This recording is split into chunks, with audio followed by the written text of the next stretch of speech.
See, that's the sebum. It died kind of, I think I killed it. I just like put it in like a too wet of a spot. I'm not really sure. Yours looks amazing. I hope these maybe come back and look amazing next year. And then these are just some impatiens. I really like the foliage on them.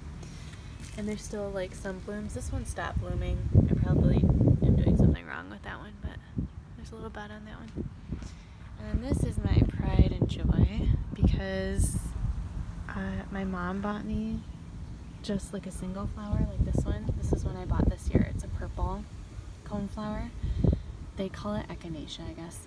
And then anyway, so this was like that one, and then each year it grew. I think I got it like 3 or 4 years ago. And yeah, I've even separated it. I'll show you the other one, but I think I've showed you all this before. But and then that is going to be I forget right now, and then I can't remember the name of this one either, but it's gonna have little like buttercup flowers on it. There's little buds, I think,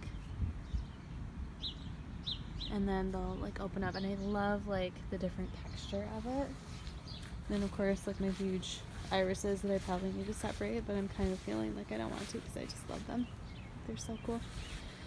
My little hosta that I cut back, which I don't think you're supposed to do, so I think that's why it's so sad, but maybe it'll come back better. Columbine, my allium that has little buds on it, and I just put fertilizer on it. But yeah, my blanket flowers are so easy to grow, and it's very satisfying, and they just bloom. I swear this one was blooming in November. It's just so good. And then my daylilies are not really blooming yet. My neighbors are, you can see over there. But yeah, mine are late bloomers. But they used to not bloom at all until I started fertilizing them, so I feel okay about that. And then this one, I don't even remember what it is, but it's gonna have white blooms on it. I need to move it somewhere else because you can't even see it, like with everything else. And then another blanket flower, I got this one this year. It's an Arizona one, but it's supposed to be hardy, so I think it'll come back next year. My Lucifer that is gonna have red blooms on it towards the end of the summer is not looking very good. And I looked it up and they said that like for brown, it isn't getting enough water, but I'm watering it a lot, so I don't know. Lily of the Valley. And this one I think is, I want to say sage, but I don't think it is that.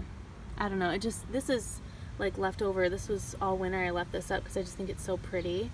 So I don't know if that's good for it or not, but I'm probably just going to keep it that way. And then those green ones will like grow up too and become like purpley.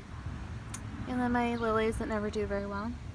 And then this is where I separated that red coneflower. So again, I fertilized it, so it's got lots of dust on it. And then more.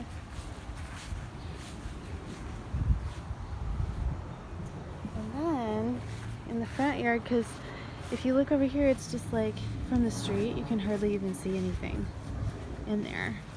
I mean, it's fine, it looks neat, you know. But here's what I started doing this year. And I was nervous about my black-eyed Susan. This is a perennial I've had several years now, and it was over by the red coneflower, but I wanted to give it some room for the purple coneflower to grow in, and I really wanted some bright color on this corner, so hopefully that doesn't die. And then yeah, these are the annuals that I planted, so I think the begonias look pretty good, and I have some pansies that I'm surprised are still okay, honestly. I've never really done annuals, so, except for like in a hanging basket. So, yep.